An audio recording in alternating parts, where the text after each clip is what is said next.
നമസ്കാരം, ഞാൻ Unni Jose. Welcome to OMKV cooking. അപ്പോൾ നമ്മൾ ഇന്നൊരു കുക്കിംഗ് വീഡിയോ ആണ്. നമ്മളിന്ന് ഉണ്ടാക്കാൻ പോകുന്ന ഒരു സാധനം വെറൈറ്റി സാധനമാണ്. സാധനത്തിൻ്റെ എന്താണ് പേര്?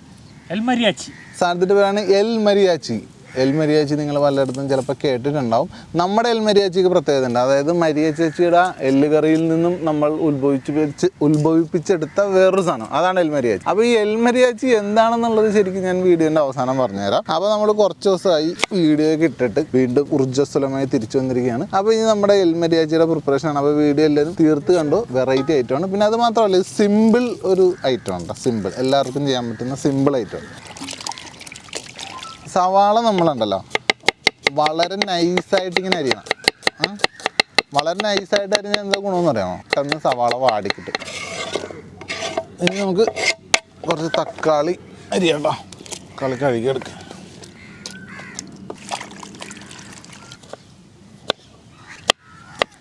നമ്മുടെ തക്കാളി. അപ്പോൾ നമുക്ക് പണി തുടങ്ങാം കേട്ടോ.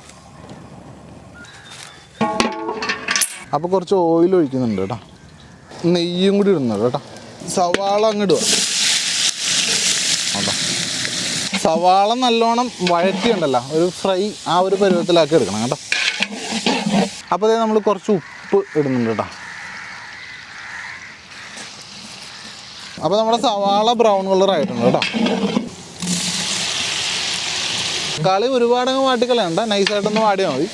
മഞ്ഞൾപ്പൊടി ഇടുവാണ്. ഇനി കുറച്ച് മല്ലിപ്പൊടിയും കൂടി ഇടുന്നത് കേട്ടോ. ഇതിൻ്റെ അകത്ത് മെയിൻ ഇൻഗ്രീഡിയൻ്റ് എന്ന് പറഞ്ഞാൽ ഗരം മസാലയാണ്. അപ്പോൾ ഗരം മസാലയാണ് ഏറ്റവും കൂടുതൽ ഇടുന്നത്. വേറെ ഒരു മസാലയും നമ്മൾ ഇതിൻ്റെ അകത്ത് ഇടുന്നില്ല കേട്ടോ. ഇനി ഒരു കപ്പ് വെള്ളം ഒഴിക്കുന്നുണ്ട് കേട്ടോ. ഇതിലൊരു മസാല ആയിട്ടുണ്ട്. അപ്പോൾ നമ്മൾ കഴുകി ക്ലീനാക്കി റെഡിയാക്കി വെച്ചിട്ടുള്ള എല്ലാണിത്. അപ്പോൾ എല്ല് നമ്മളങ്ങ് ഇടുവാണ്. എൽ മരിയാച്ചിയുടെ എല്ല് നമ്മളങ്ങ് ഇടുവാണ്ട. എല്ലിന് വേവ് കൂടുതലായതുകൊണ്ട് ആദ്യം ഇടുന്നത്. ഇത് കഴിഞ്ഞ് കുറച്ച് നേരം കഴിഞ്ഞിട്ട് നമുക്ക് ബീഫ് ഇടാം. അപ്പോൾ നമ്മുടെ എല്ല് ഒന്ന് നൈസായിട്ടൊന്ന് വേകാൻ. എന്തായാലും റെഡിയായോ? കൊള്ളാം. അപ്പോൾ എല്ല് അത്യാവശ്യം വെന്തിട്ടുണ്ട്. ഇപ്പം ഞങ്ങൾക്ക് ഇറച്ചി ഇടാം കേട്ടോ. അപ്പോൾ നമ്മുടെ ബീഫ് 3/4 ഭാഗം വേവിച്ചെടുത്തിട്ടുള്ള ബീഫാണ്. അപ്പോൾ അത് ഇതിൻ്റെ അകത്തേക്ക് ഇടുവാണേ. ഇനി നമുക്ക് അരി വേവിക്കാൻ ആവശ്യത്തിനുള്ള വെള്ളം കേട്ടോ ഒഴിക്കണം. അരി വേവിക്കാൻ ആവശ്യത്തിനുള്ള വെള്ളം. അപ്പോൾ നമ്മൾ ആവശ്യത്തിന് വെള്ളം ഒഴിച്ചിട്ടുണ്ട്. അപ്പോൾ ഇനി ഇതിൻ്റെ പുറത്തേക്ക് ഉണ്ടോ കുറച്ച് നമ്മുടെ മുഴുവൻ മസാല ഉണ്ട്. മുഴുവൻ മസാല അങ്ങോട്ട് ഇട്ടിട്ടുണ്ട്. പച്ചമുളകും കൂടി അങ്ങോട്ട് ഇടുക കേട്ടോ. ഓക്കെ. എന്നിട്ട് ഇതിന് മൂടി വെച്ചൊന്ന് തിള വന്നതിന് ശേഷം നമുക്ക് അരി ഇടാം. തീ കൂട്ടിക്കും. ഓക്കെ. അത് നല്ല അടിപൊളിയായിട്ട് വെള്ളം തിളക്കുന്നുണ്ട്. അപ്പോൾ നമ്മുടെ അരി ഇടാൻ സമയമായിട്ടുണ്ട്. അപ്പോൾ നമ്മൾ അരി അങ്ങ് ഇടുവാണ്. അരി നമ്മൾ അതായത് വെള്ളത്തിൽ നനച്ച് കഴുകി ഊർത്ത് വെച്ചാണ് അരിയണ്ട. ഇതൊന്ന് നന്നായിട്ടൊന്ന് ഇതേപോലെ അങ്ങോട്ട് ഇളക്കി കൊടുക്കുക. അത് കഴിഞ്ഞിട്ട് ഇവനെ ഒന്ന് മൂടി വെച്ചിട്ട് ഒന്ന് ദമ്മാക്കുക. ഓക്കെ. അപ്പോൾ നമുക്ക് വെയിറ്റ് ചെയ്യാം. അപ്പോൾ നമ്മൾ ഇടയ്ക്കൊന്ന് തുറന്നിട്ടേ നമ്മൾ കുറച്ച് ഉപ്പും കൂടി അങ്ങ് ഇടുന്നുണ്ട്. അല്ലെങ്കിൽ വെള്ളം വറ്റി കഴിയുമ്പം ഉപ്പുണ്ടാവില്ല. പോരാത്ത നമുക്ക് നോക്കിയിട്ടിടാം. ഇത് വെള്ളം വറ്റിയ സാധനം റെഡിയാണ്ടോ? വെച്ചക്കണ്ടോ? ഇപ്പം ശരിയാ കേട്ടോ. പതുക്കെ. വെള്ളമൊക്കെ ഏകദേശം വറ്റി തുടങ്ങിയിട്ടുണ്ട്. അപ്പോൾ ഒന്ന് നല്ലപോലെ ഒന്ന് ഇളക്കി കൊടുക്കണം കേട്ടോ. ഇനി കുറച്ച് വെള്ളം കൂടി ഒന്ന് വറ്റിയാൽ മതി. അപ്പോൾ നമ്മുടെ ദമ്മ് ഏകദേശം റെഡി ആയിട്ടുണ്ട്. സംഗതി ചോറിച്ചിരി വെന്ത് റെഡി ആയിട്ടുണ്ട്. കാര്യം അധികം വെന്തില്ലെങ്കിലും പ്രശ്നമാണ്, ഇവർക്ക് കഴിക്കാൻ പറ്റില്ല. അപ്പോൾ സംഗതി റെഡിയാണ് കേട്ടോ. നമുക്ക് കഴിച്ചു നോക്കാമേ.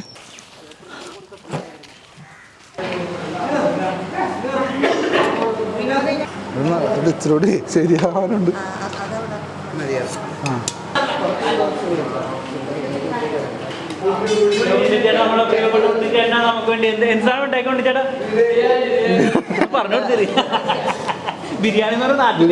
ബിരിയാണി പോലത്തെ ഒരു സാധനം.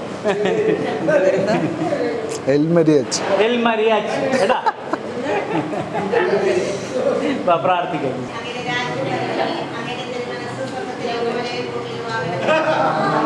ആഹാരം വിതരണം ഞങ്ങളോട് ഇതിൽ ചെയ്യുന്നൊരു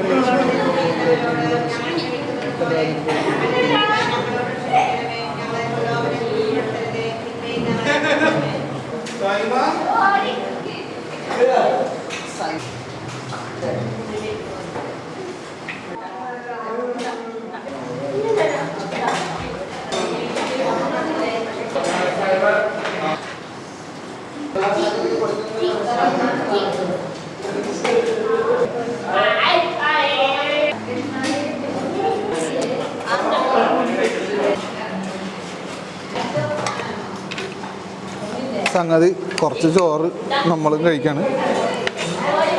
അപ്പോൾ ബ്രദർ വേറെ പ്ലേറ്റൊക്കെ കൊണ്ടുവന്ന് തന്നു. ഓക്കെ. എല്ല് പ്രശ്നം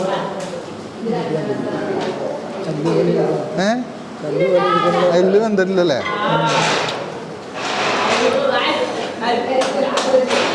ഇറച്ചി കഷ്ണമാണോ?